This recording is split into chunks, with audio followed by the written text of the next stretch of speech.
হুম, কি বানাচ্ছ? বলতো কি বানাচ্ছি? ফুচকা। হ্যাঁ, গন্ধ পাচ্ছিস? লেবু লেবু এই যে দেখ, এই যে এখানে লেবু চিপে দিব। এখানে দিচ্ছি হলো তোর তেঁতুল জল। তেঁতুল জল। তারপরে এখানে যে আলু আলু আলুটা সিদ্ধ দিয়ে, তারপরে এখানে বিট নুন, পেঁয়াজ কুচি, জিরা আর হচ্ছে গন্ধ পাচ্ছি ধনিয়া। শুধু শুধু। ধনিয়া এগুলো গুঁড়া করছি আর কি। ধনে গুঁড়ো, তারপরে জিরা গুঁড়ো, এগুলো সব রোস্ট করে এর মধ্যে দিচ্ছি। এবার লাস্ট যেটা এই ফুচকা পাঁপড়, এটাকে ভাজতে হবে তেলে। ঠিক আছে, তুই যা, আমি বানাচ্ছি। ঠিক আছে, যখন হবে তোকে বলবো। ঠিক আছে। Hello friends, good evening. তো তোমরা দেখতেই পাচ্ছ আমি আজকে একটু ফুচকা ট্রাই করছি আবার অনেক দিন পর। এখানে আর কি ফুচকা খেতে গেলে ফুচকা খাওয়া যায় না, সব ভূত জলকিয়া দিয়ে রাখে, এত ঝাল, মানে কি বলবো আর কি।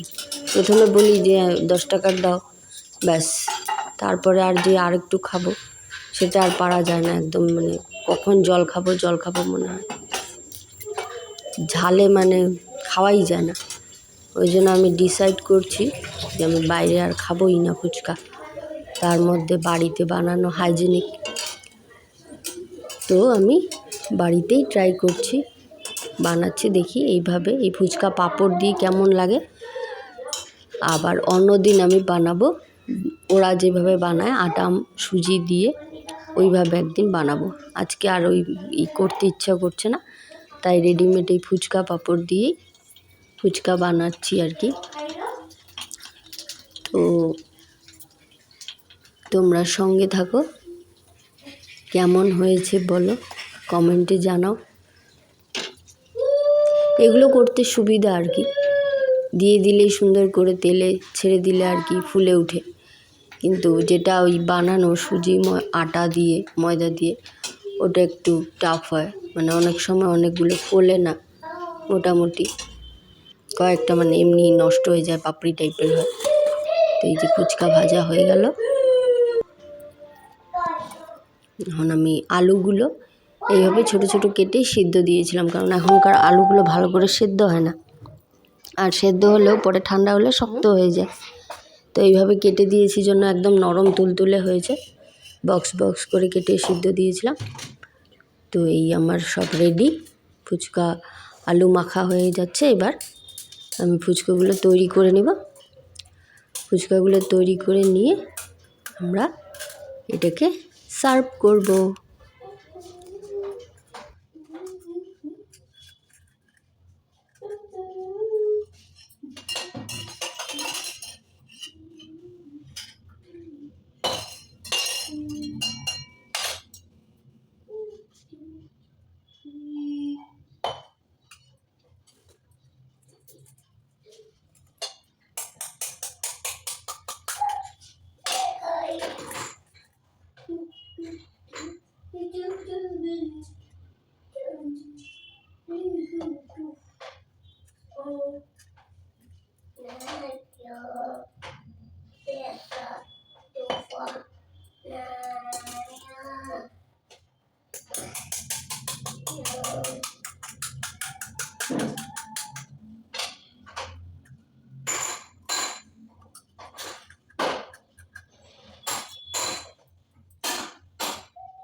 তো মোটামুটি আমার কমপ্লিট।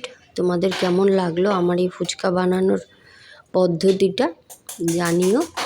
তোমরা বাড়িতে এইভাবে কে কে বানাও কমেন্টে জানিও। তোমরা হয়তো অনেক লঙ্কা টঙ্কা দাও এখানে, আমি কিন্তু এক ফোঁটাও লঙ্কা ইউজ করিনি, কারণ আমার ছেলে খাবে বলে। ও বাইরে একদমই খেতে পারে না, খেতে চায় কিন্তু পারে না খেতে, লঙ্কা দেওয়া থাকে জন্য, ওই জন্য আমি এক ফোঁটাও লঙ্কা দিইনি। যারা লঙ্কা খাও তাদের এই ফুচকাটা আমার ভালো লাগবে না, কারণ এটা একটু ঝালঝালি সবাই খেতে পছন্দ করে বেশিরভাগ আর কি। আমি অত ঝাল খেতে পারি না, তাই আমি লঙ্কা দিইনি, আর বাচ্চা খাবে জন্য আমি ঝাল দিইনি। তো চলো, আমার কমপ্লিট। তোমরা বলো তোমাদের কেমন লাগলো আমার এই ফুচকা বানানোর স্টাইলটা। ওকে, চলো টাটা।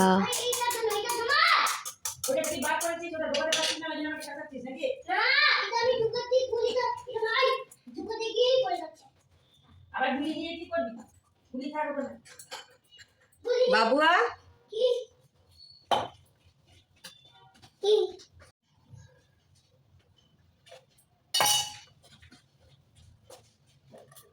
বাবুয়া, এই যে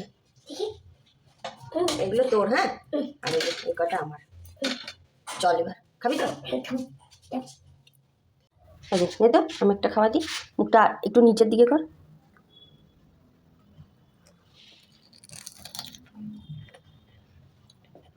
পিছায় যা, দেখ এদিকে। এবার বল, খালি খালি হবে কেমন? ভালো? আর খাবি না খাবি না? আচ্ছা ঠিক আছে, চল ওখানে টেবিলে চল। হ্যাঁ, নে খেয়ে দেখ তো কেমন হয়েছে, বল দোকানের মতো হয়েছে কিনা। নিচু হয়ে খা, তোকে আমি বলছিলাম না হাত দুটা ইয়ে করতে। শুরু কর, মুখটা যেদিকে সামনে আন।